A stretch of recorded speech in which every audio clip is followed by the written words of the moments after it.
All right, welcome back to another episode of Real Talk. It's the return of the Jim Harbaugh top 21 games of Michigan football. Jeff here. Dan, what's going on, dude? Just enjoying living in Southeast Michigan, where I had sunburnt tan lines going on from working in the yard last weekend to wearing Carhartts these last 2 days, getting pelted in the face with snow. So it's going pretty good. Yeah, that snow we were getting, that kind of that light flurry, Yeah. kind of reminded me of a certain day in November in 2021. Just gives me good vibes. Outside Yeah. of that, I would rather have warmer weather. I'm a warm weather kind of guy. I hate cold weather. We both work outside, so yeah, screw the cold. But good first episode last week. What'd you think overall? It's definitely fun to do. And, I don't want to sound gross, but, I have in my shower, I have a little ledge for like you have all the soap and the shampoo bottles. So up until this point, and even today, whatever, I put my phone on the ledge there, and I rewatched some of the highlight games that we're about to talk about, to refresh my memory and stuff like that. And I gotta tell you what, man, it was definitely fun last week. And like I said, we have a lot of games where we're surprising people here, even today, even so, just awesome to get into it. Yeah, so let's give a quick recap. If you just happened to not listen last week, I would advise pausing this pod and going back and listening to last week's episode, just so you can get kind of the structure, why we chose these games. We kind of gave why we rank things a certain way. But last week, what you missed is two honorable mentions. They were the 2022 Iowa and Michigan State games. Okay. And then in order, 2021, we did 2015 at Minnesota. The 20th ranked game was 2016 versus Wisconsin. The 19th ranked game was the 2020 at Minnesota.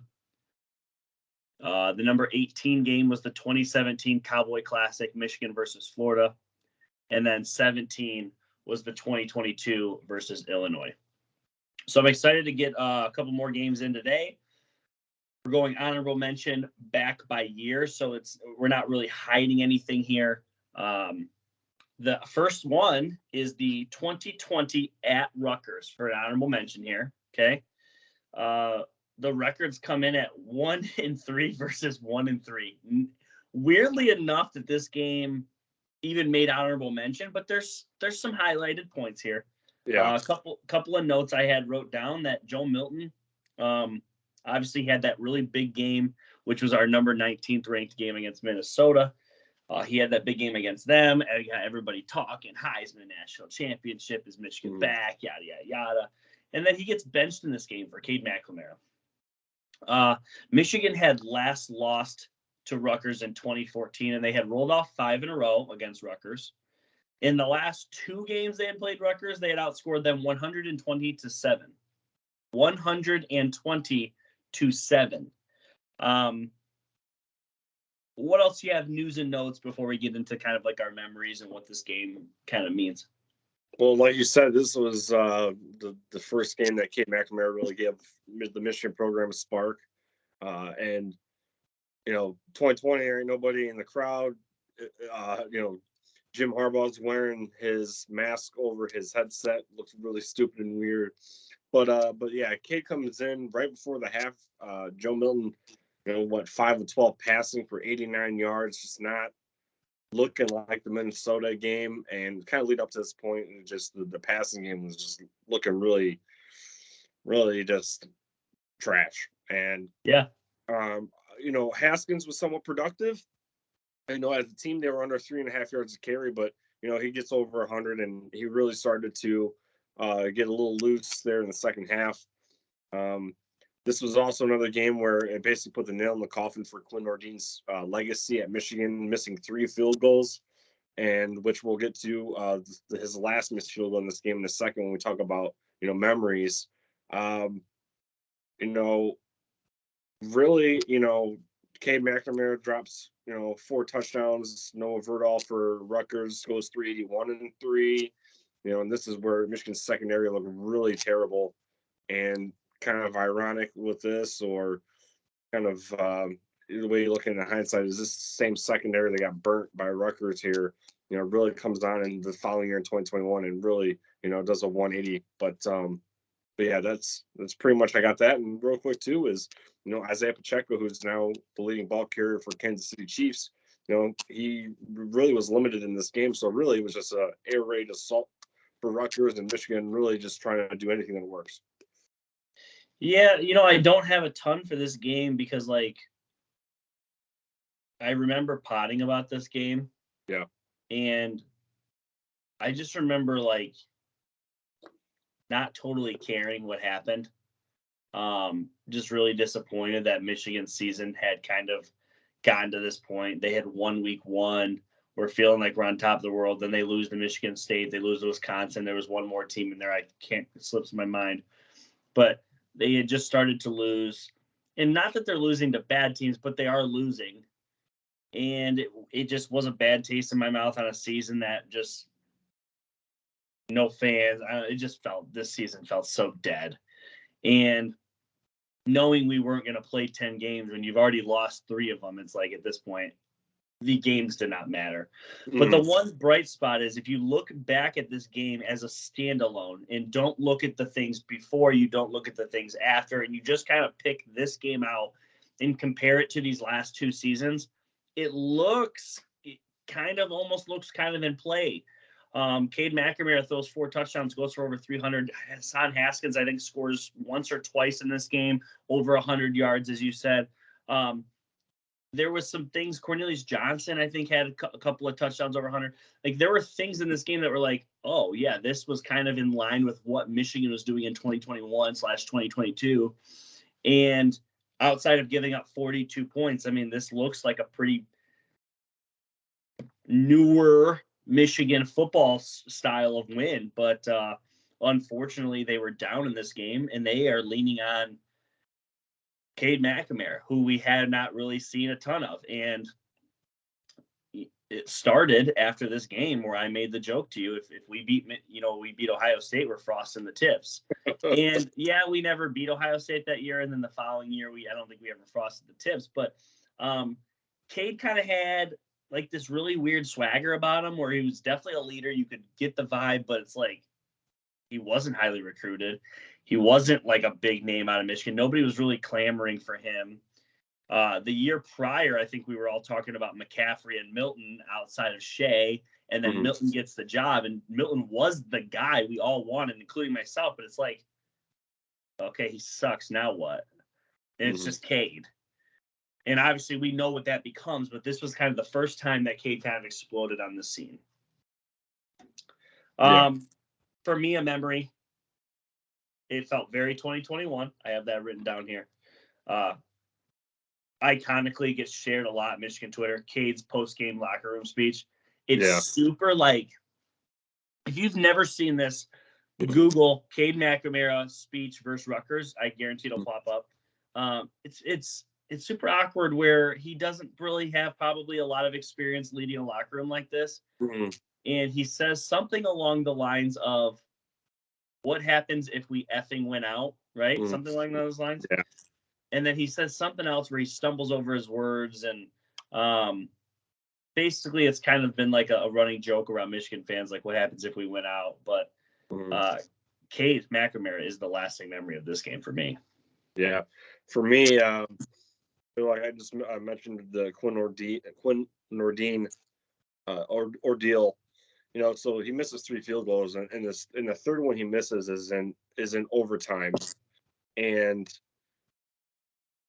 all Rutgers needed to do was kick a field goal for them, and they win it. Well, their kicker misses a field goal, and then on the ensuing play, because they get the ball back, because Michigan had the first one, so you rotate and then go double back like a snake draft. Rutgers gets the ball, and then they score in literally the first play in second overtime, and you're like, fucking here we go. And then Michigan goes for it on 4th down on their chance. Hassan Haskins gets his second touchdown. And then on the following drive for Rutgers is where Daxton Hill, which I forgot about until I rewatched the highlights, he sealed the game with an interception himself. So that's why we end up with a 48-42 victory there. So yeah, Oh, and real quick too, the other one was the memory that I remember the most outside of the Cade McNamara's speech was Giles Jackson coming out at halftime and running out the opening kickoff to the house. So that made it 17-14, and that was like, okay, Michigan has got a spark now in the offense, and now that we just picked up 7 points through special teams, so maybe that'll take some pressure off Cade, and so it did. Yeah, I think you would agree. Maybe, say so if you don't. But the only reason this game's even an honorable mention is because it was kind of like the start of Cade McNamara and what he was able to do for this program moving forward. If Cade doesn't throw 4 touchdowns in this game and deliver what was one of his finer performances, I don't think this game's even an honorable mention. Would you agree? Oh, 100%. Yeah. The next honorable mention is from 2019 versus Iowa. Michigan comes into the game ranked 3-1. Iowa 4-0. It's number 14 Michigan versus number 19 Michigan versus number 14 Iowa. Michigan had come into this game having a very rocky start to the season. They had beaten Middle Tennessee State. They opened up with them at a night game. They beat them 40-21, so not super impressive. They beat Army 24-21 in 2 overtimes. Then they go on the road and they lose at Camp Randall 35-14. They just get pounded. So going into this game, and then the following week they beat Rutgers 52-0. There's not a ton of momentum here. And they don't exactly blow out Iowa. They win the game 10-3. I have literally nothing written down. I think you had kind of written this one down. That's why it's an honorable mention. No, you just kind of take it away. I had this unranked. I don't think I had this written down. Maybe I did. I have to look. I don't know how it made it or the thing, but no, I had to actually watch these highlights to mark it down. I had this unranked. Oh, I had this as 20 seconds somehow. Okay, well, yeah, I guess I don't know. I mean, this is a brutal game. I don't have a ton to add here. I somehow wrote it down probably because it was a ranked matchup, and obviously that meant something at the time. But yeah, just dude, this was I didn't remember this game whatsoever. I don't know if I was, sleeping this day or what at the bar, and I was too inebriated. I don't remember this game at all. And so, Hutchinson gets the sack in this game, but no, I rewatched it. Michigan gets its 10 points and only points in the whole game in the first quarter. And then, it's a defensive game to say the least. I think both teams had under 300 yards of total offense. Yeah. Nate Shanley, Iowa's quarterback, he got pummeled 8 times, got sacked 8 times. I think Iowa statistically, because college football deducts sacks to the rushing total as a team, I think they had 1 yard rushing or something like that, something stupid. He threw 260 in the air, so he did connect on a few, deep balls, but 3 picks, was obviously going to hurt him. And then outside of Michigan, Shea Patterson connected with Nico Collins for a 50-yarder in the first quarter, I believe, or maybe. Yes, it was the first quarter. Yeah. That was really the biggest play. This was kind of a snooze fest, but it was a big game. I was obviously always that weird team that plays close, and so that's why it was unranked for me. But Michigan's defense, you wouldn't think that they were going to give up 62 points to Ohio State later this year. The way they played here against Iowa. Yeah. Don't have a ton more to add. We can move on from this. The lasting memory for this game for me, I don't even know if I have one. Probably that I was just had it with Shea Patterson at this point, honestly. I was ready for him to be gone and graduate. And yeah, that's pretty much my lasting memory from this. First game, you ready? Number 16 on the list. Uh-huh. It's the 2021 Michigan versus Wisconsin. Sorry, Michigan at Wisconsin. So Michigan comes in the game ranked 14th in the country. They're 4-0. Wisconsin was 1-2. The notes here are going to be a lot of Wisconsin based, so just hear me out here. So Wisconsin opens the season. They lose to Penn State and Notre Dame. Okay. They would lose only one more game the rest of the season after this game. Wisconsin, though, as far as Michigan goes, had won 2 in a row, 3 of 4, and 5 of 7. Michigan hadn't won at Madison or Camp Randall since 2001. It had been 20 years. Take it away. Yeah, like you said, first win at Camp Randall in 20 years. 6 sacks on defense. It seems like, I think I mentioned that last week. It seems like that's like Michigan's magic number when you look at the stat columns over these last 2 years. Ajabo got 2.5, so he kind of made his little impression here in this game. Moody sinks 3 field goals, and what I was really looking forward to in this game was to see how Cade McNamara could air it out on the road, and he did just that. I mean, he dialed up to CJ for deep, and then JJ even dialed up Dalen Baldwin at the end of the game in time. And so with, dominating Wisconsin on defense the way we did, and, putting up 38 points in Camp Randall was just a great thing. And then this team, like you said, in that during that whole 2021 campaign was, this team is different. And when Jump Around came on in the end of the beginning of the fourth quarter, all the players on the sidelines for Michigan are getting into it. They don't seem phased. They don't seem, intimidated, and they go out there and they do their thing. I know I kind of probably mixed a little notes and memories there too with that. Right. But that's what I got. I memean, and real quick too, another memory though for sure that I'll mention right here is, I know some of the players jokingly were kind of bagging on Bowman. Maybe they weren't. Maybe it was just me as a fan or some of us fans. But like, we didn't have any turnovers in the game, and then Al Bowman, our third stringer, goes in and throws a pick at the end of the game. Yeah. But anyways, yeah, that's what I got. So I have good friends. Shout out Jamie Halbert. They were at this game. Sorry, Jeff, I'm not shouting you out, you little fucking Buckeye fan. But shout out Jamie. They were at this game and obviously scared, not because it was like Wisconsin was necessarily that good, but just, the stigma of being at Camp Randall and how hard they play. And I think you nailed it on the head, and I've actually credited this specific game as like the start of the 2021 campaign, the jump around. It's iconic. It will live around forever. But Michigan embodied it, made it their own, and it started, as you said. I've beat this to a drum. It's like this team was just different, and I felt it in this game. Had they come out with a 20-17 victory, I probably wouldn't be talking and singing their praises after this one. Mm-hmm. But they go into the fourth quarter 20-10, and they just put the beat down. And it's a lot of the pieces that we know and love over the last 2 years. It's Cornelius Johnson, it's Cade McNamara, it's J.J. McCarthy, it's Jake Moody.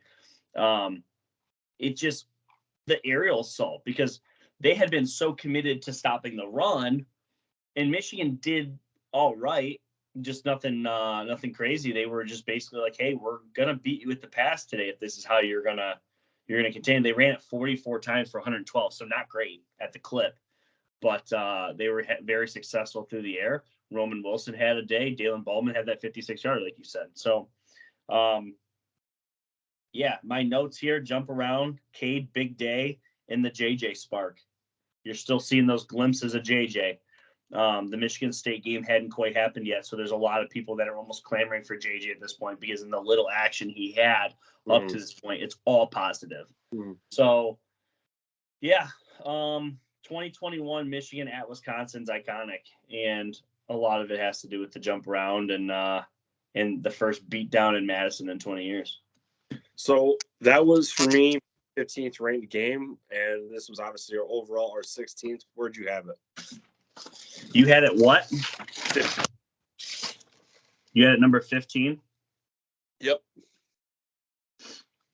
I had it number 17, and it comes in at number 16, the actual average. Yep. So it's perfect. Yeah, it's perfect. All right, moving on. Oh, final is 38-17. Michigan wins. Moving on here to number 15. Kind of the same tune here. This is another good one. Number 15. It's the 2021 Michigan at Nebraska. Michigan comes in the game 5-0. Nebraska 3-3. So Michigan's ranked 9th in the country. And very similar to Wisconsin a second ago. I'm going to kind of talk about Nebraska here in the notes.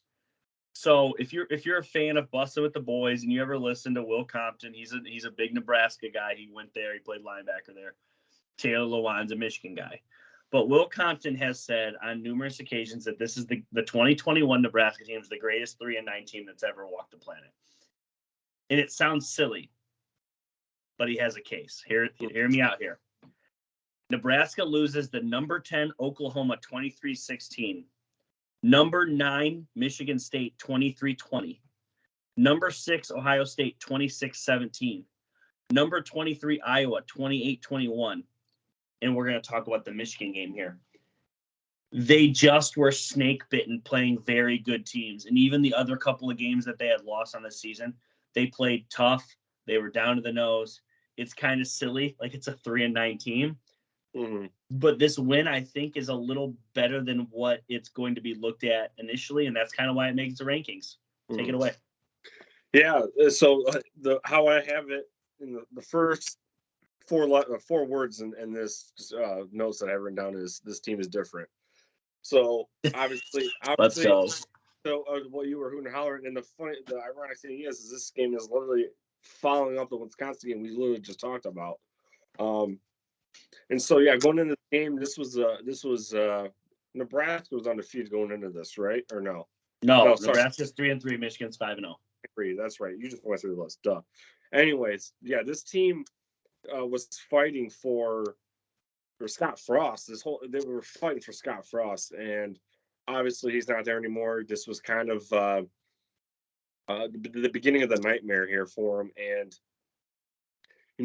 I said it, and I believe our post game episode that this was a type of game that Michigan was prone to lose under Jim Harbaugh. And I always would mention during this part of the season the snowball effect. When one thing goes wrong, in comes the hail, and it's over with. It's going to be too late to make a comeback. The run game was evident. Cade McNamara was evident. 3 touchdowns between Corum and Haskins.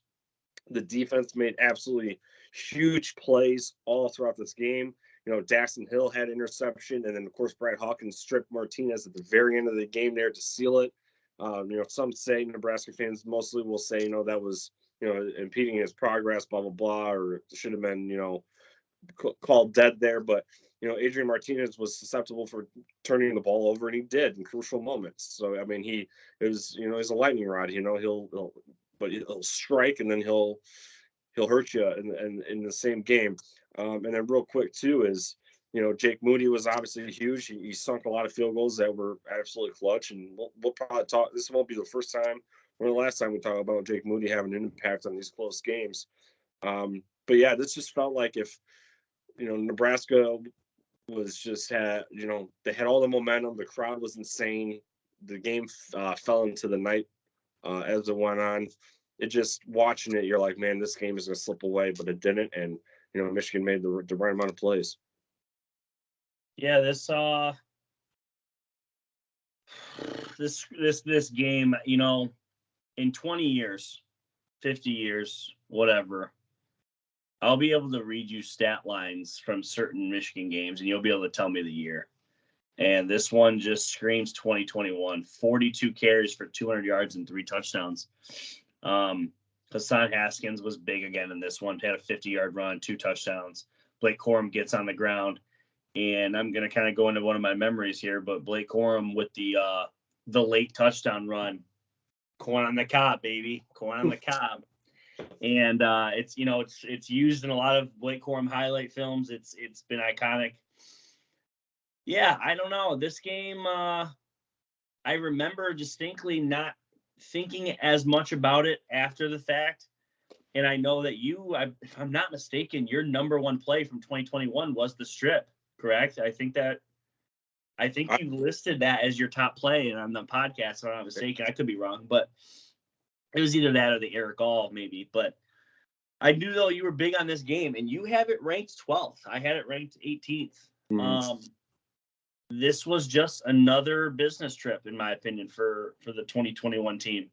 And as you alluded to, they were different. They allowed 22 third-quarter points from Nebraska, and it didn't waver them. They were able to come back in the fourth quarter and continue the beat down. And as you alluded to, Jake Moody coming up, money, as we call him. So, yeah, I have a couple of things written down. Yeah. Nebraska, big plays. They had those early. It kind of propelled them. Blake's fourth quarter touchdown dance, and then the strip and Moody, of course. What we're also, I don't know if I had to mention there for a second, but we forgot to mention Son Haskins' hurdle. Oh, yes. He has the crazy thing is he has so many that you almost forget which games he does it in and things like that. He has a nasty one in this one. You're correct. And it's wild because when he did it, when he comes back down to the turf, he doesn't lose any speed. Like, he just keeps going. Like, it's arguably his best one. Yeah, It is arguably his best one. Yeah. There's this one and the Notre Dame one that are his two best that he keeps going. Yeah. And this one is definitely one of them. But, yeah, you're right. You're right. So Michigan wins this one 32-29. It's another check mark in what was a great 2021 season. Anything else on that game? No. Number 14. It is the 2016 Michigan versus Penn State game. Michigan comes into the game ranked number 4. Records are 3-0 versus 2-1, so Michigan's undefeated. This is Harbaugh's second year, so Michigan is in Harbaugh's first year had beaten Penn State at State College 28-16. This was and continues to be a game that's very interesting with the Jim Harbaugh era. The home team seems to have more success, but also Harbaugh seems to have more success too. He's won both home and road games, but this was a good one. High anticipation going into this one. Obviously, Michigan was only 3-0, but fourth game of the year. There's a lot to be proven. Go ahead and take it away.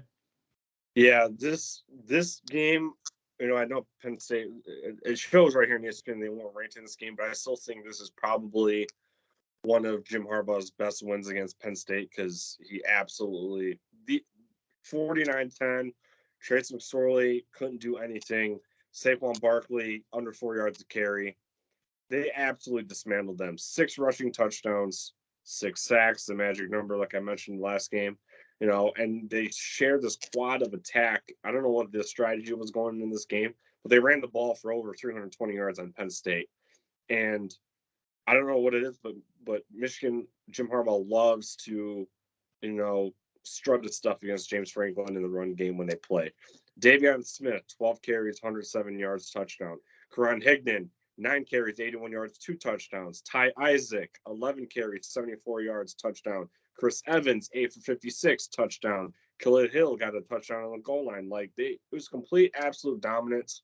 Penn State couldn't do anything.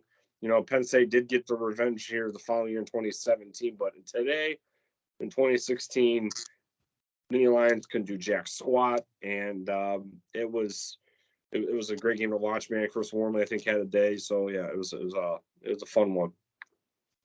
Yeah, I want to point something out here for there's a lot of people that maybe I fall into this category. You don't. You're weird like this. You watch a Michigan game when they're playing another team, and the players on the opposite side, and 5 years later you're like, oh yeah, that dude played for that. Like that dude. Ready for the Penn State guys? Let's hear it. Saquon Barkley. Yep. Miles Sanders, Mike Gesicki, and Chris Godwin. Deshaun Hamilton. This team was loaded. Yeah. And Michigan held Chris Godwin to 1 catch for 8 yards and a touchdown. It was late. It was late in the fourth quarter. They beat them down. This was a beatdown. My memories here are Jabril Peppers almost having a punt return in the first quarter. Yeah, He trips. He literally trips over his own feet. Otherwise, he's going to walk in. And then the 6 rushing touchdowns. Just an absolute beatdown. Weirdly enough, this game doesn't stand out to me. Maybe we'll talk about why later. But it's just, this is a great win. This is an absolute great win. And Michigan, it seems like when Harbaugh does beat Penn State, it looks like this. Maybe there'll be proof some other time we'll talk about. Who knows? But it just seems like when Michigan is able to get the win over Penn State, it's been dominant. Right. So this was my 14th ranked game. This is our 14th overall. I'm assuming you picked at 14 as well. I didn't. I had it. This is 2016 Penn State. I had this game ranked 16th. Okay. So 14th and 15th, it just happens to fall here. So, yeah, they win this game 49-10. I mean, there's nothing more I want to add as far as just what it was. It just, this was Wilton Spate. This was a really good Michigan defense, first off. So I'm not shocked that the 10 points is the other side here. The offense had a nice explosion this day. I think that was probably the only problem of this team this year. Urban Meyer has said a couple of different times in interviews where the Michigan 2016 team was the best college defense he ever went against. So obviously they took that team in Columbus to 2 overtimes. We won't talk about that game on this series much, but I think this was probably the best win from 2016. Probably. Time will tell. Number 13, the 2018 Michigan versus Wisconsin. So we got another Wisconsin matchup on here. Michigan rolls into this game 5-1. Wisconsin rolls in 4-1. This was a ranked matchup. Michigan's only loss heading into this year was week 1 at Notre Dame. They didn't play their best. Yeah, I mean, I'll let you take it away before we get into everything else. So, some Michigan fans and maybe some other rivals kind of remember this 2018 year being Michigan's revenge tour year, where it started. And yeah, I mean, just kind of like how the Penn State game, 49-10, this one's 38-13. So obviously a little bit less scoring on the offense side for Michigan, but this game we tailgated for. You remember? I have that written down. It was just absolute domination again. 320 on the ground against Wisconsin. Wisconsin had success on the ground, but they also had a guy named Jonathan Taylor. But Alec Torneybrook, 7 for 20, two interceptions rather. Michigan was just smothering him, and this was another a weird running attack for Michigan. Dylan McCaffrey, busted off a 44-yarder. They had Lavert Hill had a pick 6. That's one of my memories. And what was the other one? I mean, Joe Milton had a 20-yarder. I don't know why I remember that, but I do.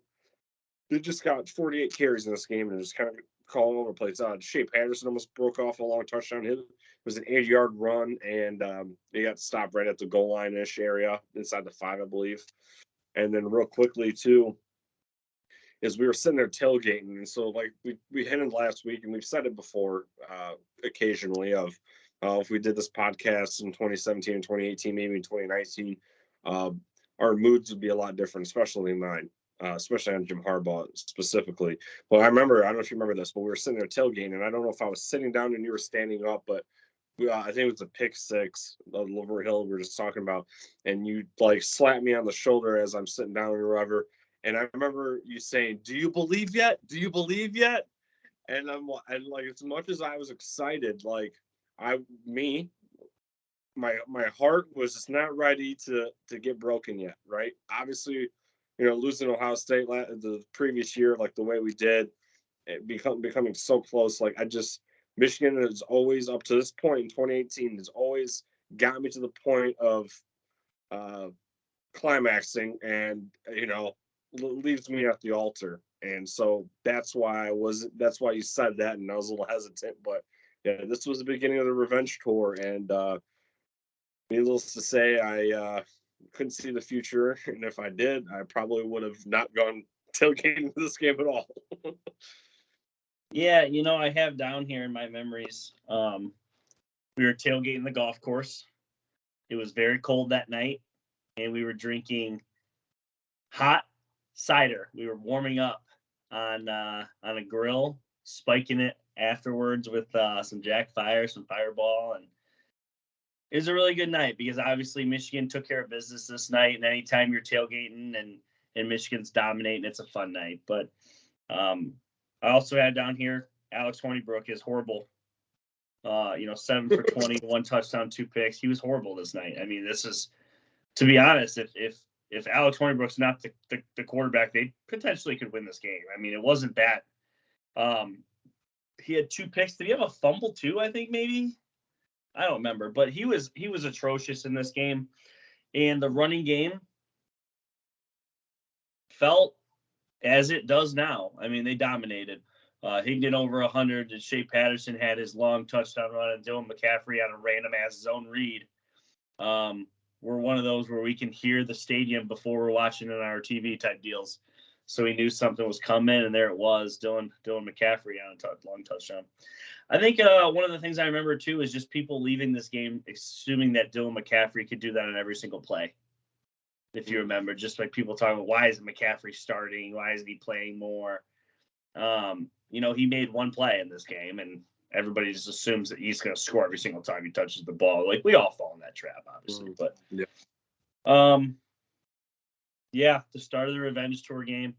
I'm not shocked that I was geeking over a random Wisconsin win in October. I mean, that's pretty on par with what Michigan's able to do to my heartstrings, Yeah. And I fell into that trap more times than I could count. This was a good win, though. Anytime you're able to beat a ranked opponent by this much at night at the Big House, it feels special. So, right, and despite at the time of this game, you being a little bit more hyped than I was, looking back, this one made this made top 7. This is top 7 for me. This is number 7 in my rankings list. So it definitely left an impression on me afterwards. Yeah, you ranked this game really high. 2018 Wisconsin. I ranked it 21st. 21st. I've seen other games a little higher. You ranked it 7th. Yeah. It just goes to show you we're all over the place when we're ranking these games, which has been one of the exciting parts. We don't really start getting really on par until we start hitting the top 7, 6, somewhere in there. Right. Anything else? I'm good. Let's go on to our 12th.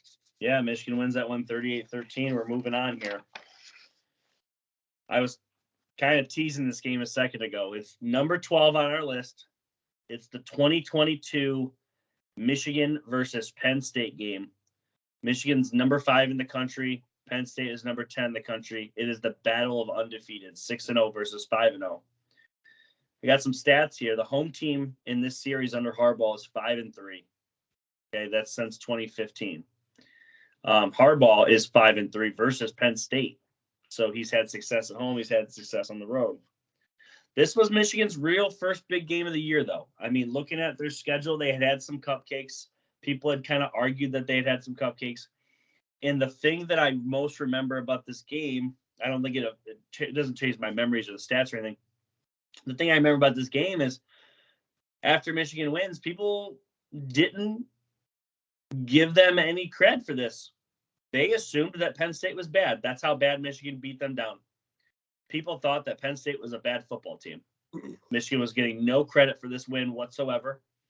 Take it away.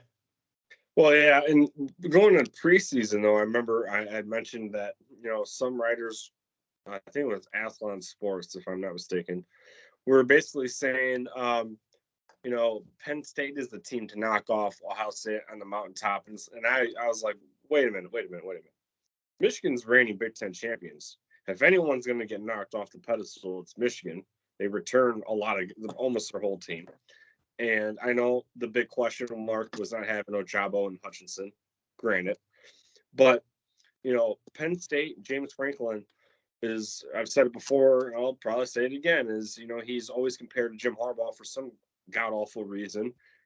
James Franklin's only been able to beat Ohio State once. He's like 1-8. I mean, Jim Harbaugh's at least got him twice, and his record doesn't even look close to that. And so anytime that James Franklin beats Michigan, obviously, it seems like that gap just keeps continuing to grow. So when Michigan beats Penn State, to me, it's almost like playing a rival. Like, it's a must win. You got to beat these guys, separate yourselves from this garbage. They recruit just as good as Michigan, but they don't play as good as Michigan. I understand that James Franklin's got a better bowl record, whatever. Anyways, I digress. Into this game, though, 418 yards rushing against a defense where a lot of people saying going in this game, we're supposed to be one of the best run defenses in America. They absolutely gashed them. Donovan Edwards, 67-yarder. Blake Corum, 61-yarder. Both are memories for me. A couple other ones was, J.J. McCarthy threw an errant pick. I think it bounced off someone's helmet.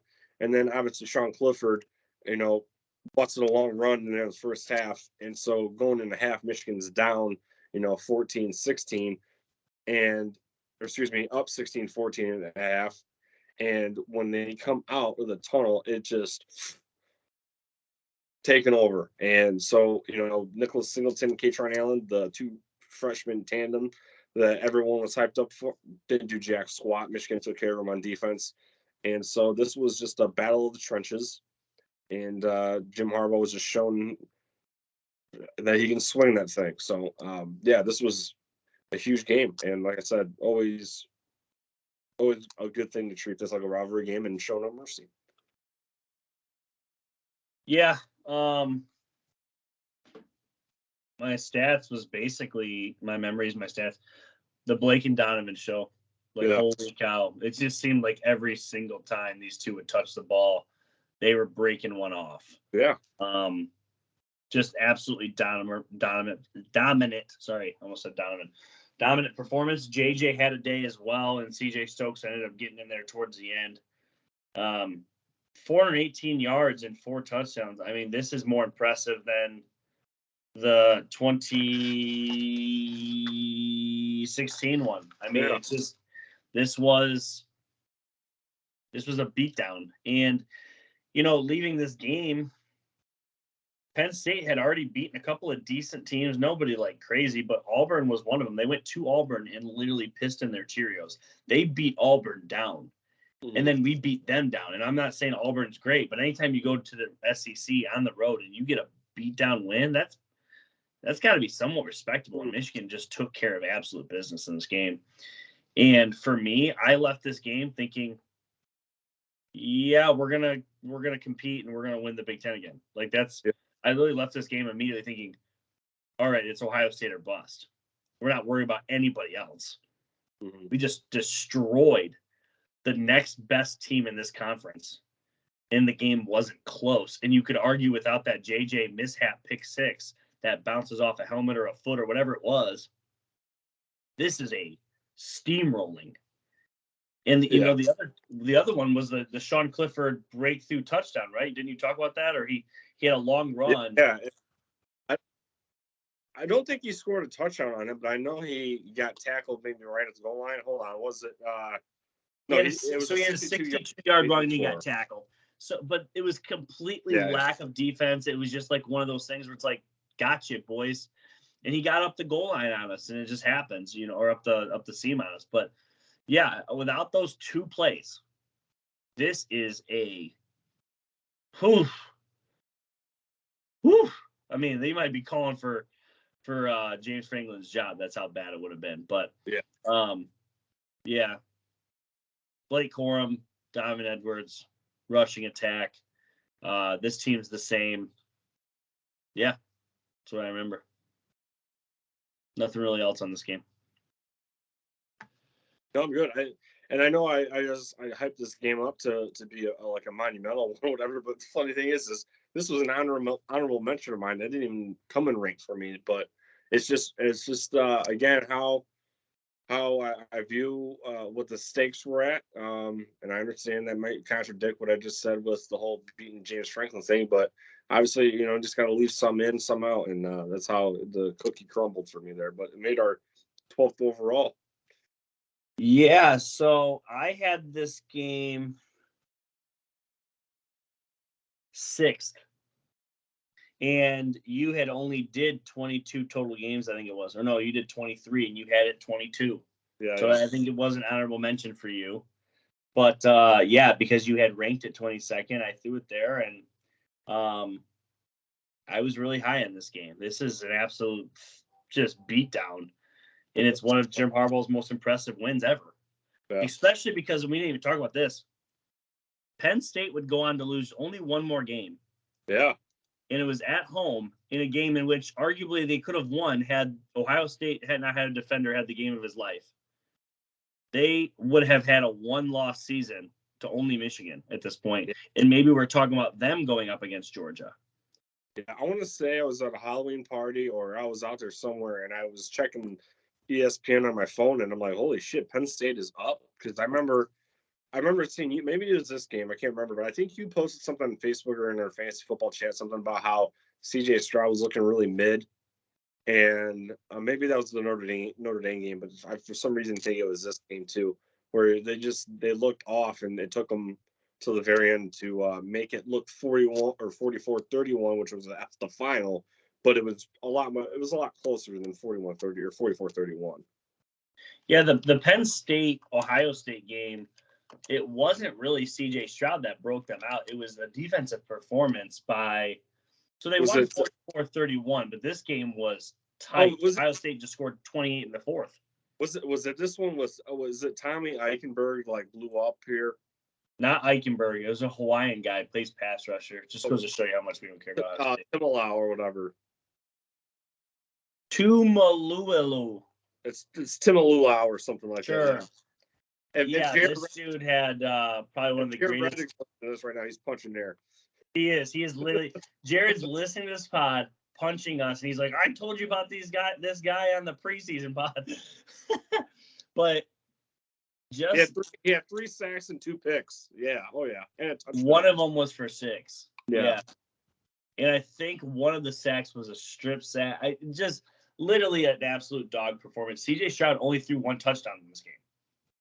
So it wasn't just a CJ Stroud performance. And I'm not saying he played bad. But 354. That's typical CJ Stroud, honestly. But the crazy thing is, real quick, Sean Clifford threw for 371. He threw the ball 47 times, but I mean, he threw 3 touchdowns and had 3 picks. But that game was fucking wild. I didn't even watch it. Like I said, I was looking at my phone, but like, damn. Yeah, this wasn't even a whiteout. This was a white blue type deal. Yeah. But I think our friend Dave Bear was at this game, if I'm not mistaken, as well. So, yeah, I mean, it's 16-14 going into the fourth quarter. That's pretty damn close. Yeah. So, yeah, that should tell you everything you need to know. And Penn State was leading going into the fourth. But, again, when you outscore your opponent 28-17 in the fourth, yeah, it's a pretty good win. So, So yeah, nothing more on Michigan. We're down to the top 11 games. Okay. We'll probably give you, if I had to guess, we'll give you 11 through 6 and then 5-1. So got at least 2 more of these puppies left, a couple more honorable mentions. Hope you guys are digging these. What else you got? All right, so we got a little more time left. Let's play a game. Let's play a game. How do you want to do this? So we have the top 25 most iconic college football helmets, according to Big Game Boomer on Twitter. If you don't follow Big Game Boomer on Twitter, we don't know each other personally, and he don't know who I am, but obviously I follow him or he pops up in my algorithm. And he basically does a lot of rankings on just anything college athletic sports. And sometimes I feel like he does things to troll with people. But this time, he put up 25, and I don't know how you want to do this. Do you want to try to you guess and reveal his top 10 starting from 10 to 1, or how do you want to do it? Tell you what, I'm gonna guess a school. Mm-hmm. You tell me where they're at. I'm gonna try to get in the top 5, obviously. Okay. But once I name probably 10 schools, yeah, that's probably my best 10, and then I'll let you just kind of give them in order. How's that? Okay. Yeah. Personally, I'm probably biased, but I do believe that Michigan has the greatest college football helmet. Where is Michigan?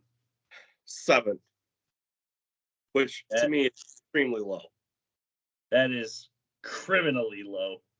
And honestly, I'm disgusted. One for me that I don't necessarily love, but I do understand the value, the tradition, and the heritage of it and stuff like that. And I understand that it is a top college football helmet. Notre Dame. Number 3. Okay. There's some that I like before that. Before I give the one that I think is easily in the top 3 because of just prestige and stuff like that, I'm going to give one of my personal favorites, Texas. 4. Interesting. Okay. Texas is one of my personal favorites if Michigan doesn't exist. It's a newer helmet.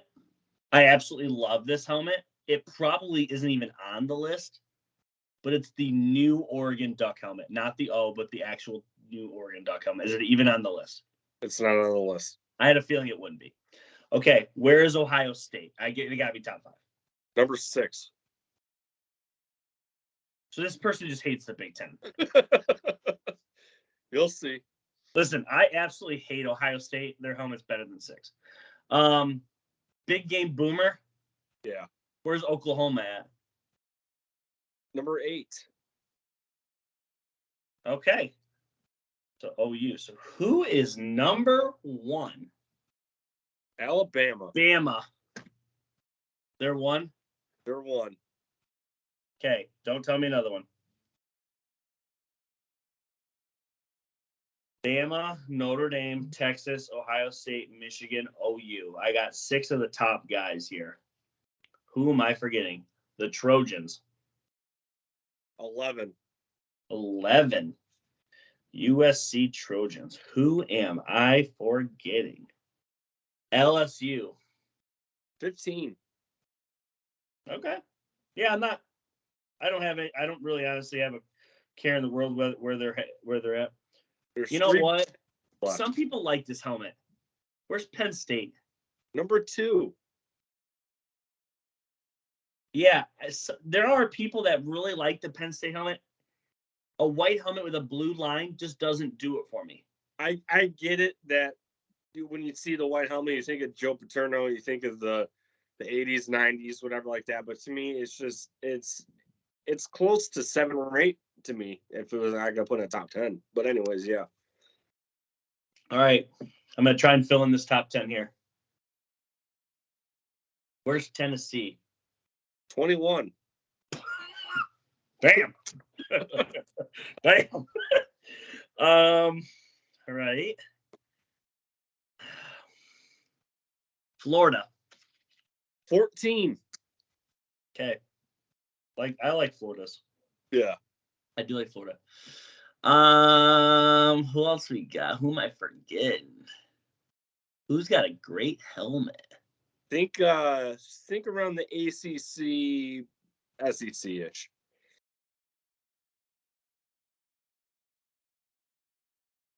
Well, I think they were in the Big East at one point, and then now they're in the ACC.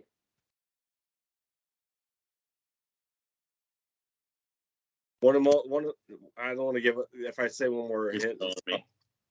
huh? You're throwing me. One of the biggest, one of the most iconic dynasties or eras ever in college football. Clemson? You're not even on the list. No, this is pre-playoff, pre-everything. It's like this is BCS era. Give me a decade. 90s. They dominated the 90s. Yeah. And it's an ACC squad? It used to be in the Big East. Now they're in the ACC. Is it V-Tech? Virginia Tech is not on this list. Who's the school? Miami. The U. Yeah. Dear God. They are number 5 on this list. Okay. Yeah. I mean, that's whatever. They're not above Michigan. Sorry. Where's Georgia? 17. Okay. So who's 9? Florida State. Oh, that's fair. I'll accept that. Yep. Accept that. You Who's got 10? 2 more to go. What? Who's 10? Nebraska. They fall in the Penn State category for me. Okay. And you got one more, right? Let me throw another one out. I can't believe you haven't even said this one yet, to be honest. Really? Yeah. Well, not too crazy. They weren't top 10. You can't believe I haven't said this one yet. They lost a bowl game to Ohio State in recent memory.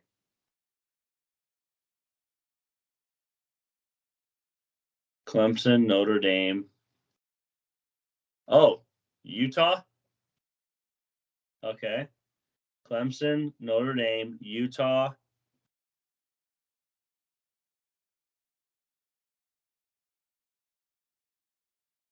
Bama, the Ducks. You're thinking too hard, dog.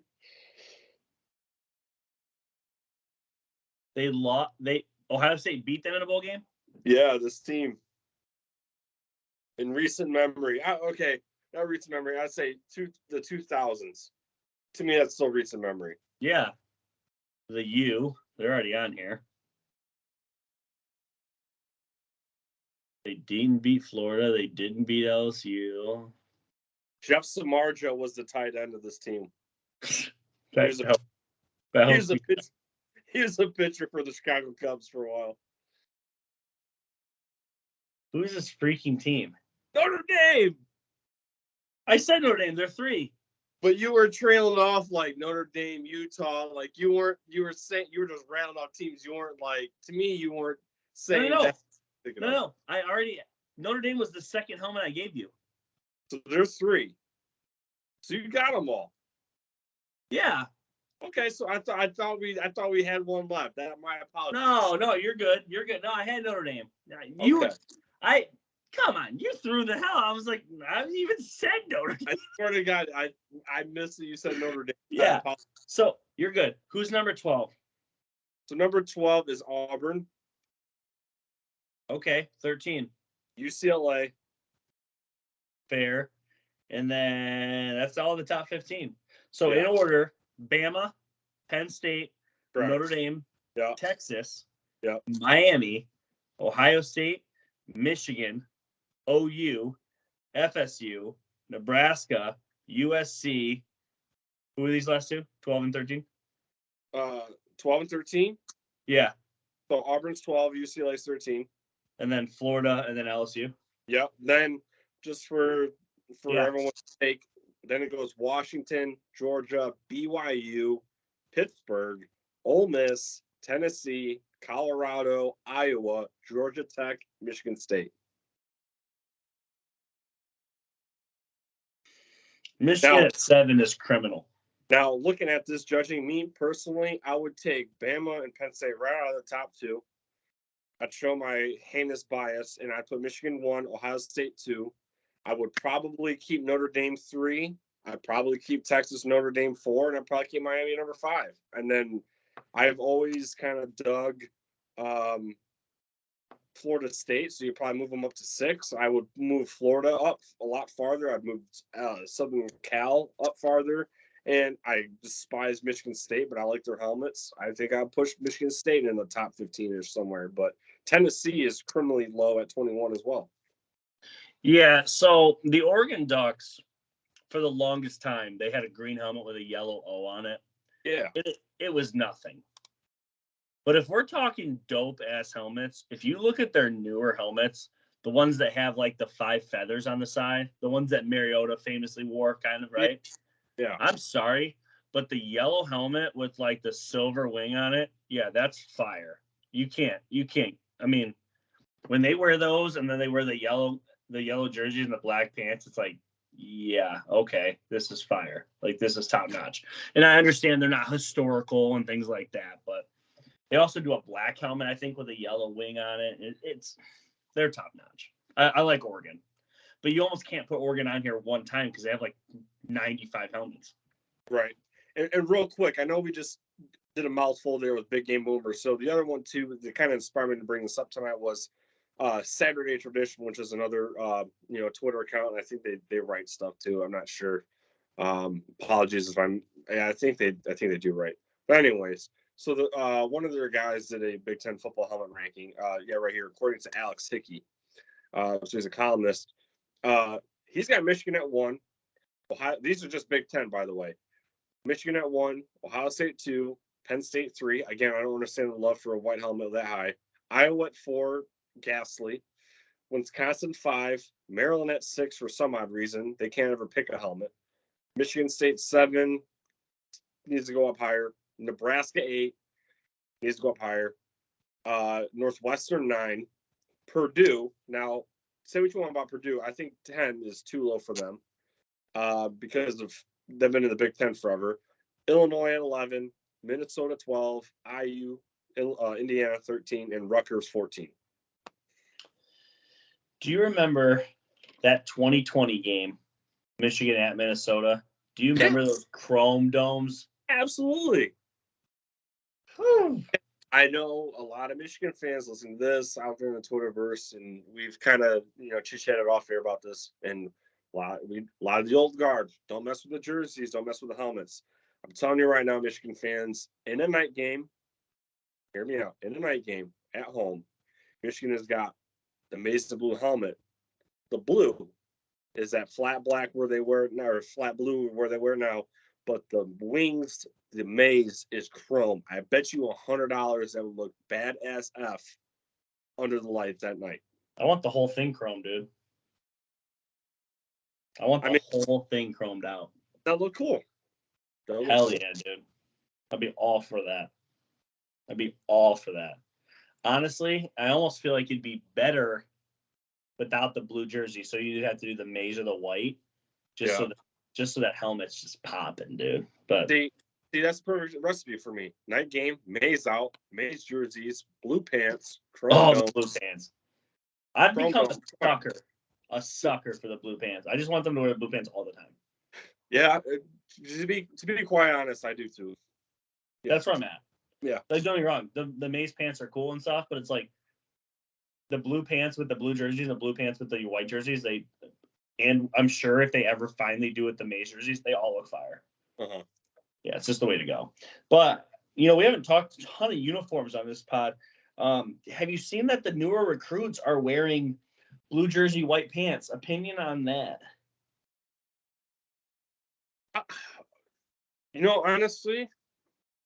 Honestly, I dig it. I mean, I'm all for a little change, not full time, but just a flare up. Like the maize jerseys, obviously against Florida in 2017. But I'm all for it, man. If it looks cool, kids like to wear it.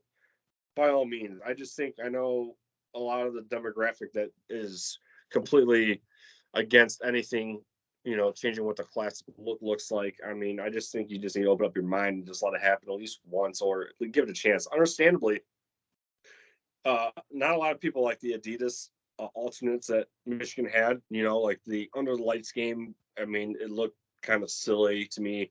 Was it the Outback Bowl game where was it against Alabama? I can't remember, where the shoulders were maize and the rest of that was stupid. But I think that if people just relax and if they keep it looking traditional, but they tweak a little things here and there, I think people would be happy. Yeah, I was never a big fan of the first Under the Lights game jersey. It was kind of like a Bumblebee theme to me. Yeah.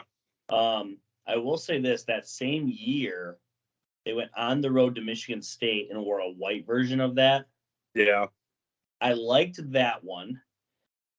And then a couple years later, it was the first time they did the blue on blue, but the numbers were like neon yellow. Yeah, it was the night game for Penn State. Yeah. Yeah, I bought one of those jerseys. I liked it at the time. It hasn't held up because now the new blue on blue is just so much better. Yeah. But prior to that, I did like it and I thought it was cool at the time, but it just hasn't held its value. But I still look at that white game against Michigan State that they wore that jersey. I still look at that one fondly. But yeah, I think you're right. I think as long as they're making minor tweaks and watching what games they're rolling these jersey combinations out on. If they're playing UNLV week 2 or 3 this year or whatever, and they want to roll out some white pants with a blue jersey, I'm whatever. I'm not necessarily loving that against Michigan State at home, right? Or Penn State at home. But those games, I still think you need to go either all blues or all maize or give it some kind of tweak. But yeah, we haven't talked a ton of uniforms on this pod, if at all. Right. So, yeah. Anything else? No, good, man. It was another fun night, and we're going to be going into the top 10 next week, and chipping away here, and it's just fun talking a little, reminiscing here, right before the NFL draft and kind of the dead period for football. Yeah, we'll kick off next week's pod with number 11, and we will get down to number 6 and throw in a couple honorable mentions. And appreciate the listens. We had a pretty good turnout for episode 1. Haven't heard a ton of feedback. Games that you liked, games you didn't like. Reach out, let us know what you dig. Drop it in there.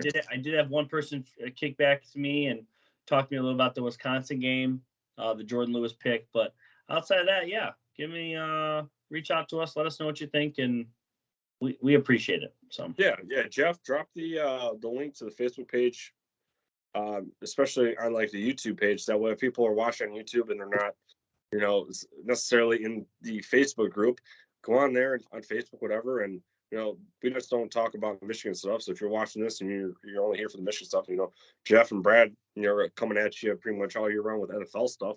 Like it's like a one-stop shop. Just stop on over, give us your feedback, and especially with this series, let's just talk. Jim Harbaugh, Michigan football era, and we had a lot of lows, and recently where we got back on top, and so it's just nice to revisit some stuff. Yep. Thanks again for listening. We're out till next time. Go Blue. Go Blue. We'll talk.